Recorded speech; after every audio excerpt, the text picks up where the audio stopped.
Hello, and welcome to Shane's Microscope. I'm Shane, and this is my microscope. Let's take a peek. Today's sample revisits Bird Bath A. There's been so much change in S1 and S2 that I wanted to see what was going on with the OG Bird Bath. Under the microscope, I see a paratrick. That's looking very much like Opercularia to me. Can really see those particles twirling around.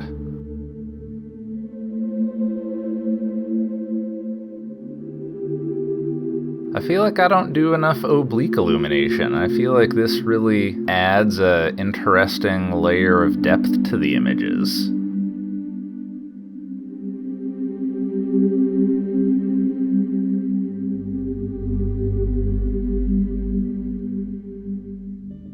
And here in dark field, things look really neat. And if I crank up the brightness, then we can really see those particles, not just locally, but this single zooid is really controlling the fluid dynamics of the entire field of view. That is really cool.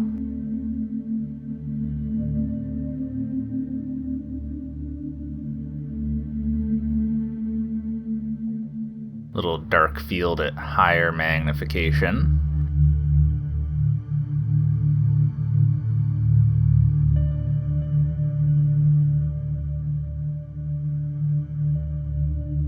And if I move it a bit to get oblique illumination, I feel like that helps to really highlight some of the organelles inside of the zooid.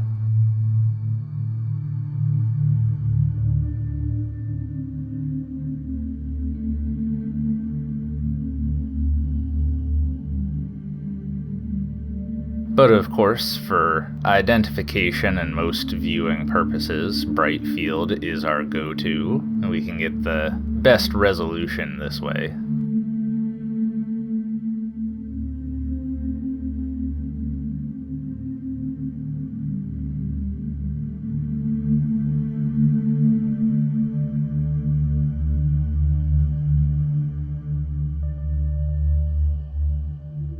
And there goes a food vacuole.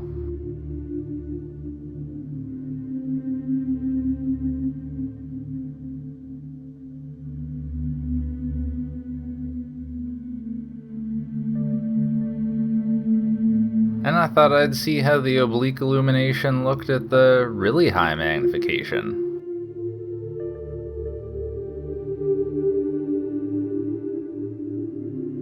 There goes another food vacuole.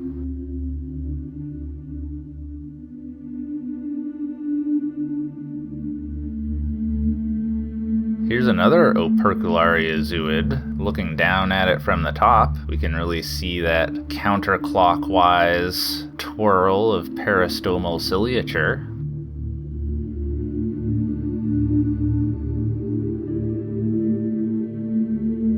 There was also chlorophyta green algae in here. I think these might be chlorella.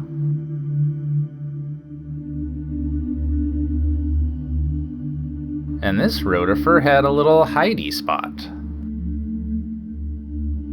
But we can still see from the position of its orange eyes that it's Phylodina. Changing the focus, we can get a good look at that crown.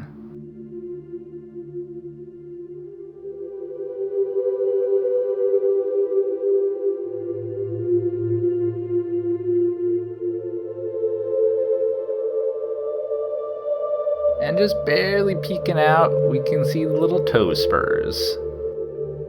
Oh, look at this crazy thing. I don't know what this is, but I have to assume it came off of an arthropod of some kind.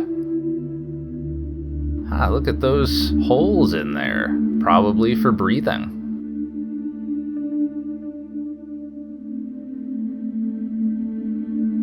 This is the front end.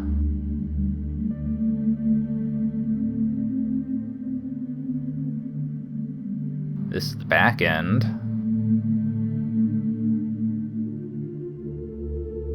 Oh, look at that! Little Opercularia.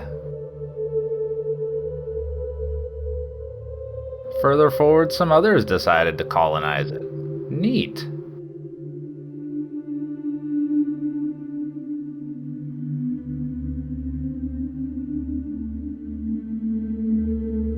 Well, I thought it was really interesting to look at birdbath A again. It's very surprising to me that Opercularia are still in here and really not much else, whereas we see so much more going on in S1 and S2. I don't have an explanation, but I'm gonna keep observing them.